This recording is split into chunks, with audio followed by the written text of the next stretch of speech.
Bienvenidos a La Otra Mirada, al hecho, a la pieza, al hombre, un trazo a la imaginación y a la belleza de las artes. La serie Ingeniería Romana nos ayuda a comprender los desafíos a los que se enfrentaron los ingenieros romanos. Reproducciones en 3D e imágenes actuales muestran los detalles de cómo se construyeron las impresionantes edificaciones romanas. Ya comenzamos.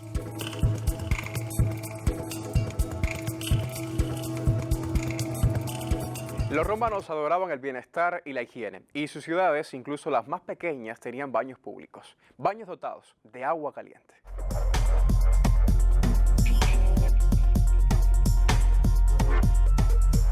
Esta es la Plaza de la Font, una turística y bonita plaza llena de terrazas. Al fondo podemos contemplar el ayuntamiento de la ciudad, donde ahora la gente toma café. Antaño corrían los caballos. Así que nos encontramos justo en la arena del circo. Esta plaza ocupa aproximadamente un 20% de la superficie del circo. Eso nos da una idea del tamaño original que tenía esta enorme construcción. Las casas del lado sur de la plaza se apoyan en las cimentaciones romanas y cuando fueron construidas, su ancho quedó condicionado por las bóvedas originales del circo. Por eso sus dimensiones son tan similares. Muchas de estas casas no solo conservan los cimientos romanos, también aprovechan gran parte de las paredes y de las bóvedas. Entremos en esta sucursal bancaria para comprender con claridad lo que estamos hablando.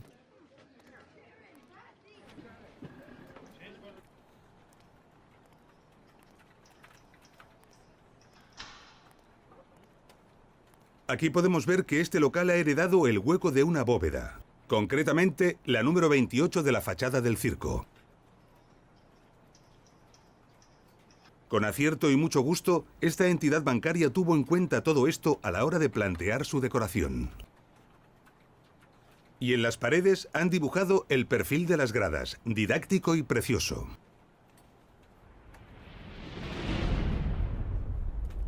Y esto ocurre en multitud de locales y casas, la mayoría de ellos privados.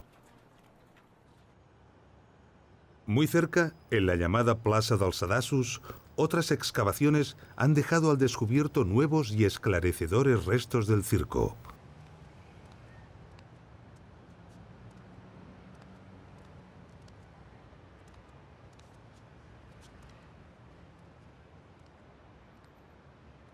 Estamos frente al graderío norte. Aquí se levantaba un muro de sillares, que es donde comenzaban las gradas. Y por lo tanto, ahí abajo estaría el nivel de la arena.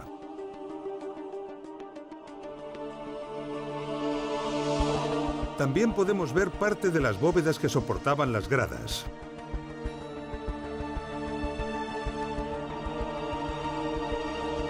Y cómo las casas de la calle superior están construidas sobre ellas.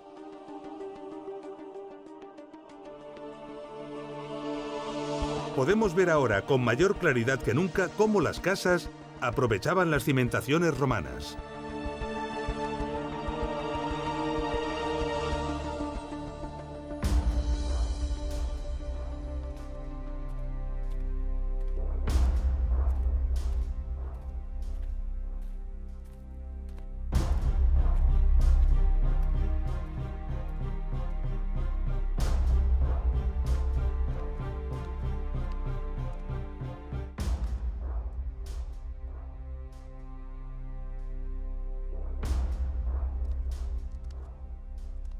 Este es un pasillo que transcurre por toda la parte norte del circo, paralelo a las gradas y debajo de ellas.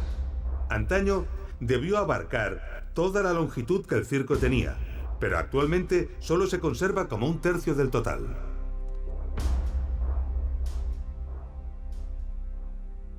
Docenas de estancias aprovechando los espacios de las bóvedas debían de servir de almacén para la operativa y la logística del circo. Podemos observar la gran cantidad de hormigón romano empleado en esta obra.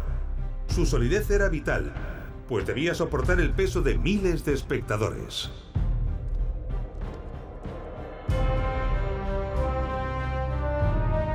El Circo de Tarraco era un edificio impresionante con una longitud de unos 310 metros y una anchura de entre 100 y 120. La arena estaba dividida por un amplio muro, euripus o espina, decorado con elementos escultóricos y arquitectónicos. Su capacidad era de unos 23.000 espectadores. En él se celebraban los ludi circenses, sobre todo las carreras de carros. Una gran torre se encontraba en cada extremo del circo. La torre del lado este, llamada actualmente Torre del Pretorio, se conserva, aunque considerablemente alterada debido a diversas reconstrucciones en el tiempo. Desde ella, las vistas de la ciudad de Tarragona son imponentes y podemos vislumbrar la grandeza que antaño tuvo que tener el circo romano de Tarraco.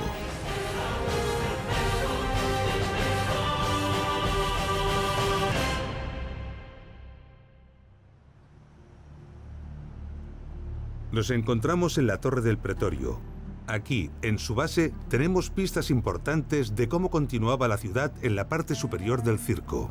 Sobre este muro original romano, tenemos una decoración con pilastras.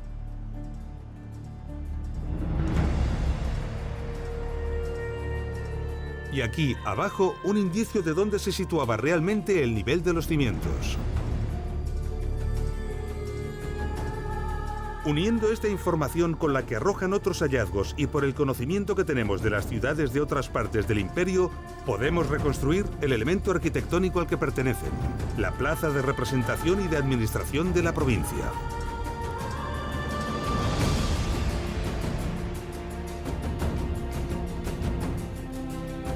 Se trataba de una plaza increíblemente grande. Quizás la segunda más grande de todo el Imperio Romano. Medía 265 metros de largo y 145 de ancho. Las construcciones perimetrales acogían los equipamientos propios de la administración provincial: archivos, tesorería, aulas de reunión. El interior de la plaza estaría seguramente adornado de jardines, fuentes, inscripciones honoríficas y numerosas estatuas.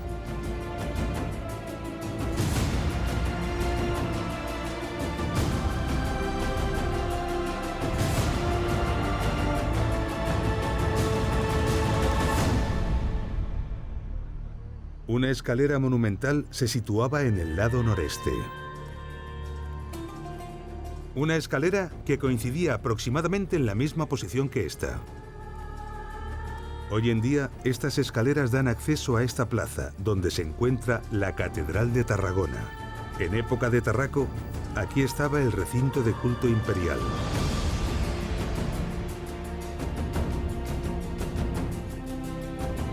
Otra gran plaza, esta vez de 156 por 133 metros.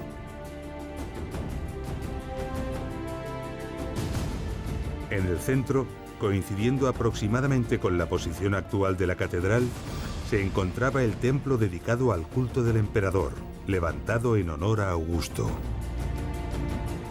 Ahora podemos tener una imagen bastante precisa de cómo debió de ser la parte alta de Tarraco, lo que constituía la sede monumental del concilio provincial, el área de mayor prestigio de la ciudad.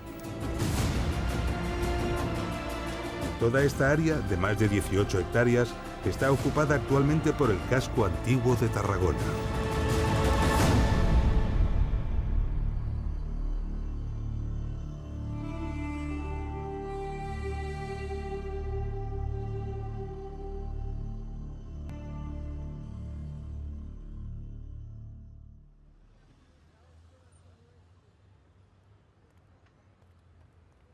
La zona alta de Tarraco era una zona destinada a las élites políticas y económicas de la ciudad. Actualmente está ocupada por el casco urbano de Tarragona. Así que hace 2000 años, exactamente en este lugar, paseaban políticos romanos entre exuberantes fuentes, jardines y estatuas de mármol.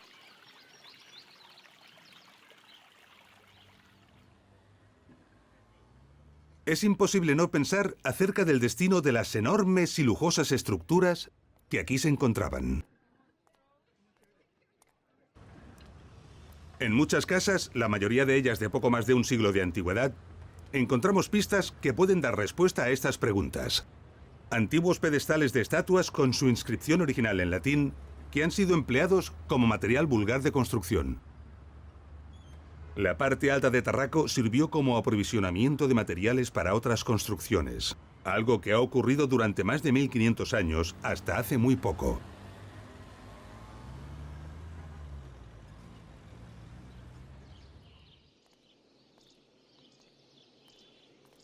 Los restos de Tarraco son tan parciales que se precisan de cuidadosos estudios para ser interpretados, ya que por sí solos no ofrecen una imagen de lo que antaño fueron. Pero hay una bella excepción, el anfiteatro.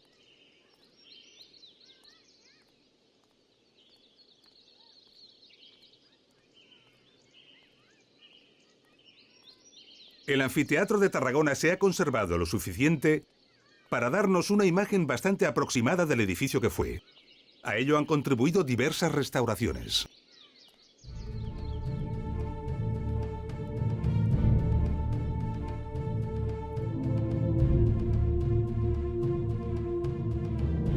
Los técnicos romanos aprovecharon la vertiente del promontorio para cortar en ella parte de las gradas.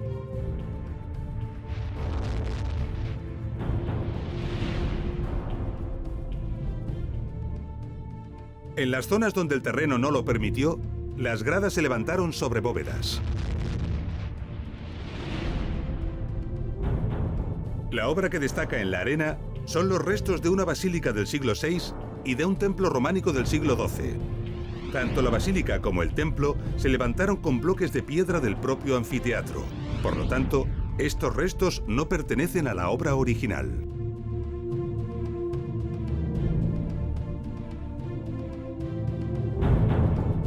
En ese lugar estaba la tribuna. Es una gran bóveda que antaño estaba profusamente adornada y estaba destinada a las autoridades que presidían los juegos. Podemos ver unos fosos que cruzaban transversalmente y longitudinalmente la arena. Originariamente, estaban cubiertos con tablones de madera.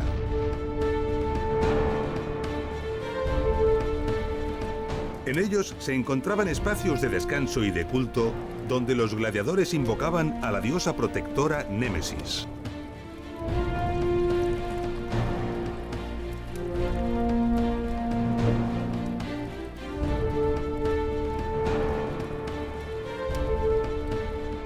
Un gran acceso a la arena permitía la entrada solemne de los gladiadores, la Porta Triumphalis.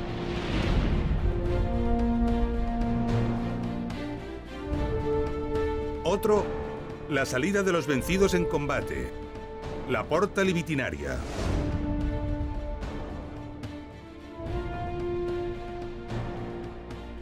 Unos enormes mástiles sostenían y tensionaban un ingenioso sistema de cuerdas ideado para recoger y desplegar a voluntad una enorme carpa, el velarium. Su misión era proteger a los espectadores del sol en días calurosos. Este anfiteatro tenía una capacidad aproximada de 12.000 espectadores.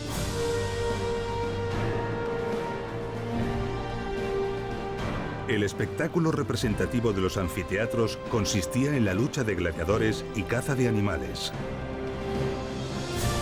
En contraste con la imagen habitual que el cine nos ha ofrecido sobre las luchas a muerte, durante la mayor parte del imperio, ser gladiador era una ocupación lucrativa y duradera. Muchos gladiadores tenían familia y desde luego no perdían la vida en la arena.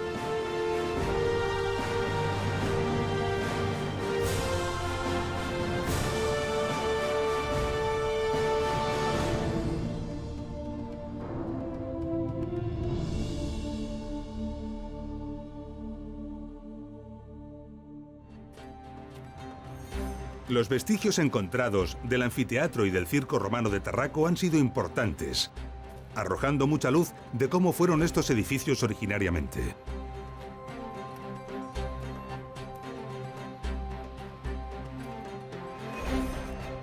Sin embargo, del Teatro de Tarraco. El edificio de espectáculos que nos queda por ver solo se ha conservado la cimentación y parte de las 5 primeras gradas. Para poder imaginar cómo fue el Teatro de Tarraco, debemos trasladarnos a otra parte del imperio.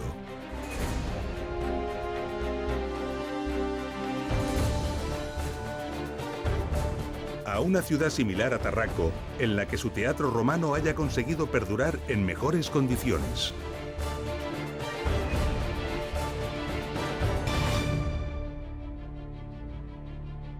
Año 209 a.C. Roma, de la mano del general Escipión, ha conseguido cortar las provisiones a Aníbal, pero solo controla la costa nororiental. El ejército de Escipión es muy inferior numéricamente al ejército del cartaginés Asdrúbal Barca, situado al sur de Hispania, lo que preocupa a Roma y desmoraliza a sus tropas. Pero el general Escipión decide, sin recibir órdenes de Roma e inesperadamente, invadir la Iberia cartaginesa. Su estrategia es atacar a Karhadash, la capital cartaginesa en Iberia, en una operación relámpago. La flota romana transporta los equipamientos más pesados, permitiendo al ejército de tierra avanzar a gran velocidad. Karhadash cae en poder de Roma y es bautizada con el nombre de Cartagonova. Cartagonova se convertirá en una de las 3 capitales de la Hispania romana, junto a Tarraco y Córdoba.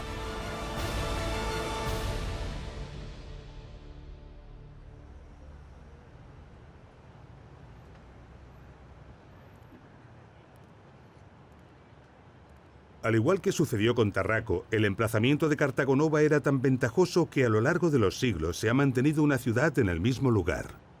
Esta ciudad es la actual ciudad española de Cartagena. Antiguamente, la ubicación de Cartagena era una península en medio de una bahía fondeadero ideal para los barcos. Un gran puerto natural rodeado de colinas que facilitaban su defensa. Un lugar muy privilegiado que fue rápidamente escogido por los cartagineses.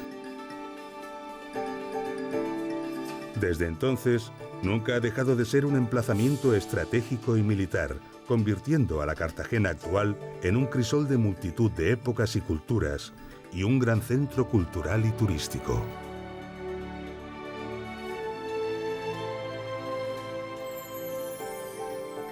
El monumento antiguo más impresionante que la ciudad conserva de todos sus siglos de historia es el Teatro Romano de Cartagonova. Sus restos han sido magistralmente integrados en el tejido urbano de la actual Cartagena, ofreciendo a la ciudad un magnífico espacio museístico. El museo está concebido brillantemente, ofreciendo como última sala de visita el propio teatro.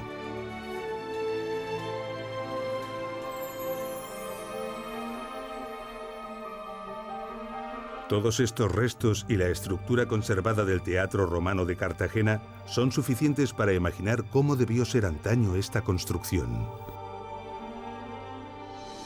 Las representaciones teatrales tenían lugar en el proscenio.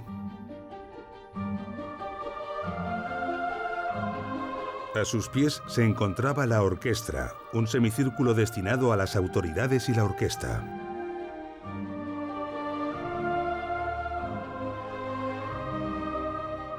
Envolviéndolo todo estaba la cavea, estructura semicircular que albergaba las gradas.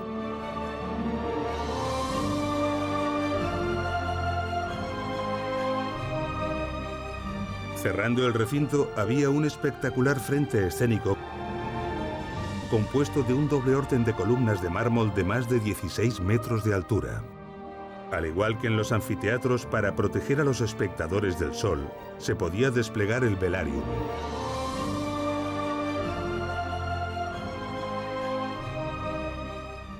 Tras el frente escénico había un gran espacio ajardinado. Según Vitruvio, en este lugar se refugiaban los espectadores en caso de lluvias imprevistas y los actores realizaban preparativos. Los teatros romanos eran edificios emblemáticos en los que se representaban obras clásicas y romanas. Su destino principal era, como el de los demás edificios de espectáculos, el ocio ciudadano. En el Teatro Romano de Cartagonova cabían 6.000 espectadores que se situaban en la cavea en un orden establecido según su rango social.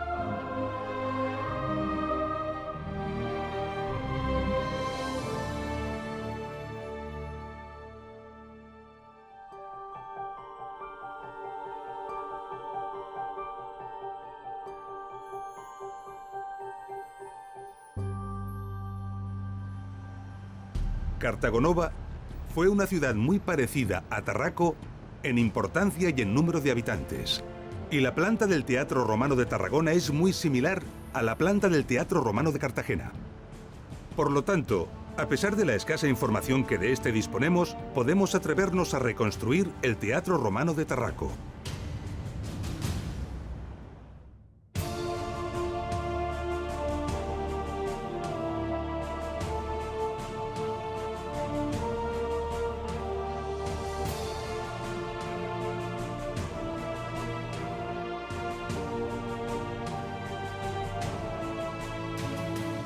Con la incorporación del teatro, nuestro modelo de la antigua Tarraco se completa sustancialmente, solo faltando el puerto y la ciudad residencial para ser completado.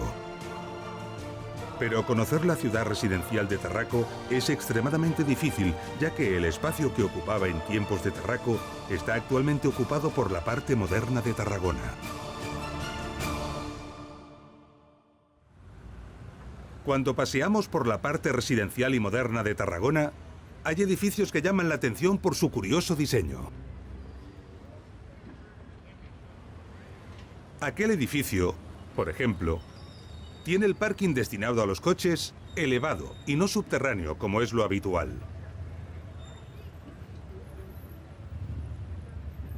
Este diseño no es caprichoso, tiene una poderosa razón. Aquí, bajo el edificio, se encuentran restos de la parte residencial de Tarraco. Restos que aparecieron en las excavaciones realizadas para construir estos edificios y que el ayuntamiento de la ciudad obligó a preservar para su futuro estudio. Son solo cimentaciones, pero todas juntas nos ofrecen una imagen clara. Una imagen de cómo se estructuraba la parte residencial de Tarraco. Calles con aceras, formando manzanas ordenadas a su vez sobre una retícula ortogonal. Ahora podemos ver con claridad cómo se estructuraba la ciudad. Una calle principal atravesándola transversalmente. El foro en el corazón de la ciudad.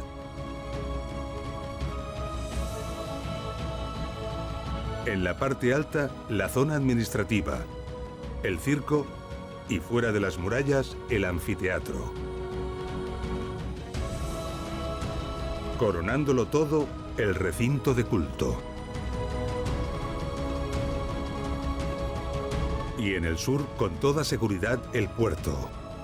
Un puerto hipotético basado en el conocimiento adquirido de otras ciudades, ya que hasta la fecha no se han encontrado vestigios que nos indiquen cómo fue realmente el antiguo puerto de Tarraco.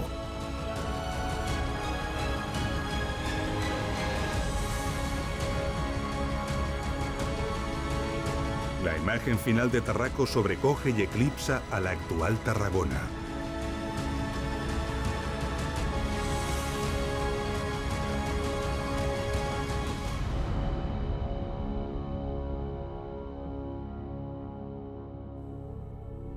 La suma del conocimiento, la ingeniería puesta al servicio del pueblo y el afán por imitar a la ciudad eterna hace que muchas de las ciudades romanas lleven el progreso y el bienestar de sus ciudadanos a un nivel jamás alcanzado por ninguna otra civilización.